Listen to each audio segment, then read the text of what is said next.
dobrodošli v Infodromu. Lea bom z vami, četrtkove teme pa so. Kako zadovoljni ste s svojim življenjem? Raziskava kaže, da bolj kot Američani in manj kot Nemci. Muhe, kobilice in črvi. Za tretjino ljudi na svetu so žuželke povsem običajna hrana. Chelsea v razburljivi tekmi premagal Benfico in postal zmagovalec Evropske lige. Najprej me zanima, kako ste zadovoljni s svojim življenjem. Zelo, srednje ali sploh ne? To so med drugim spraševali tudi v obširni UNICEF-ovi raziskavi o blaginji, s katero so ugotavljali, kako dobro živite otroci v gospodarsko najrazvitejših državah. Slovenski otroci ste se znašli v zlati sredini. Strokovnjaki UNICEF-ove raziskave so preučevali, kako dobro živi več kot 200 tisoč otrok iz najrazvitejših držav sveta.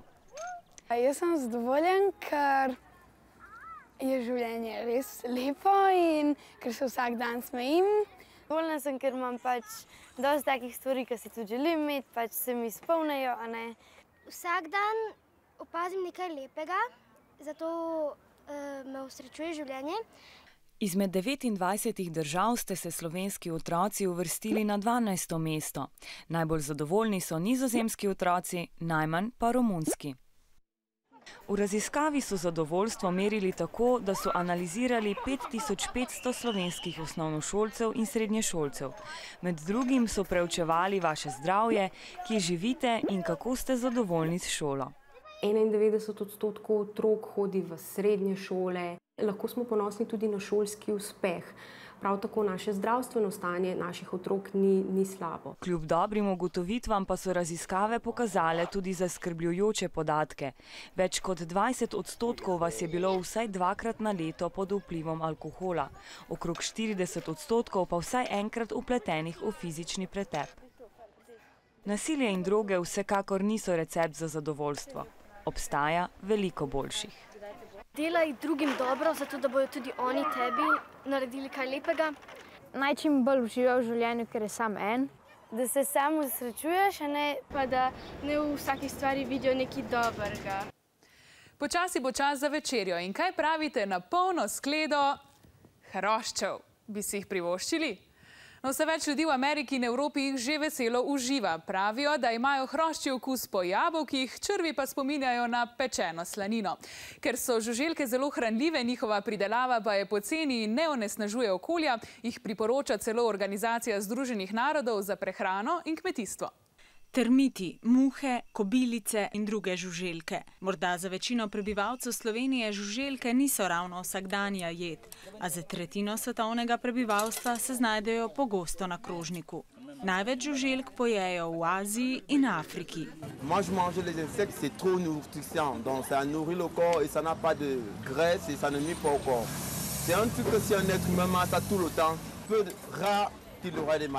Več kot 1900 vrst žuželk na svetu je užitnih. Delce žuželk najdemo tudi v barvilu nekaterih slovenskih izdelkov, jogurtov, sladoledov in rdeče obarvanih pijač. Gojenje žuželk je okolju manj škodljivo kot na primer govedoreja. Vzreja mrčesa ne zavzame veliko prostora, zahteva manj vode, proizvede manj toplogrednih plinov. Za pridobitev 1 kilograma užitnega mesa žuželk zanje porabimo 2 kilograma hrane, za enako količino govejega mesa pa kar 8 kilogramov krme. Žuželke vsebujejo veliko zdravih maščob, beljakovin, vitaminov in mineralov.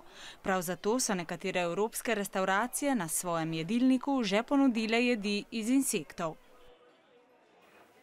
No, v Sloveniji takih restavracij ni, če pa vas je zamikalo, da bi žuželke poskusili tudi sami, lahko recept za omako iz črvov poiščete na naši spletni strani www.infodrom.si. Zdaj pa k novicam.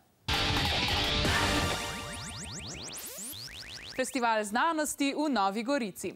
Takole so mladi na delavnicah s pomočjo znanosti reševali praktične probleme in preverjali svoje znanje robotike. Festival bo trajal še do sobote, na njem pa bodo obiskovalci Nove Gorice lahko spoznavali, da je znanost ne le praktična, ampak tudi zabavna. Tole so edinstveni posnetki velikega pande v naravnem okolju. Z infrardečimi kamerami so samico pande in njenega 7-mesečnega mladiča posneli v kitajskem bambusovem gozdu. Veliki panda, ta kitajski nacionalni ponos, je ogrožena živalska vrsta vrsta. Na svetu jih živi le še okrog 2000. Od velikih pand pa k najmanjšemu konju na svetu. Fantasy je tako majhen, da lahko človeku skoči kar v naročje.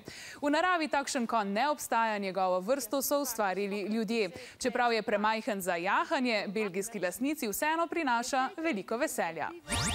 Chelsea Benfica 2-1. Tako so se včeraj veselili navijači angleškega kluba Chelsea, potem ko je na tekmi proti portugalski Benfiki njihov igralec Ivanović v zadnji minuti zabil odločilen gol.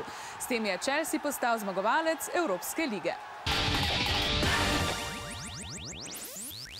Po celoletnem rezanju, sekljanju, lupljenju in vrtenju kuhalnic je napočil čas za izbor zmagovalcev v programu Kuhna pa to.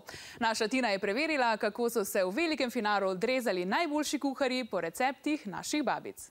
15 najboljših ekip iz cele Slovenije ima še zadnjič priložnost, da pokaže vse svoje kuharske spretnosti. Kako boste boljši od vseh ostalih? Kaj je kakšna skrivnost?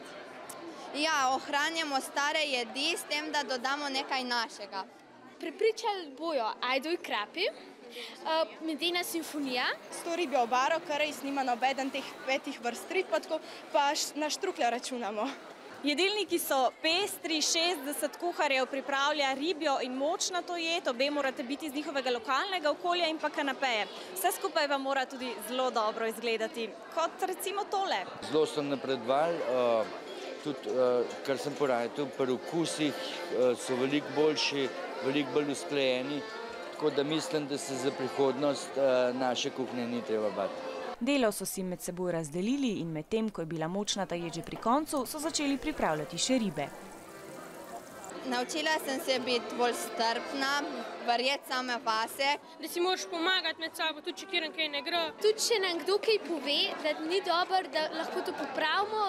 Po uri in pol so bile jedi pripravljene in čas je za ocenjevanje. Zmagovalci bodo le 3 in žirija ima težko delo.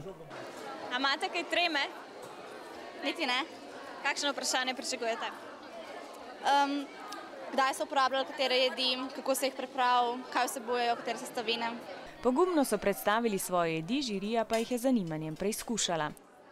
Končno odločitev so sprejeli v posebni sobi. Kuharji so napeto pričakovali rezultate, najbolj pa so se veselili zmagovalci. Perkmandeljci, Šturke in soški kuharji se bodo za nagrado odpravili na Primorsko, kjer bodo spoznavali tamkajšnje tipične jedi.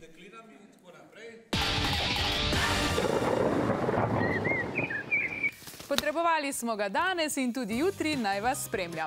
Oblačno bo, pojavljale se bodo padavine, plohe in nevihte. Zbudili se bomo pri 10 do 15 stopinjah Celzija. Čez dan bo od 14 do 23 stopinj. Pred dežjem boste varni le tisti, ki živite v glavi naše kokoške, kjer bo do večera večinoma suho. To je to. Infodrom bo z vami spet jutri, ko vas bo na tem mestu pozdravil Jan. Ne pozabite na naše spletne strani in bodite zadovoljni, karkoli že počnete. Adijo!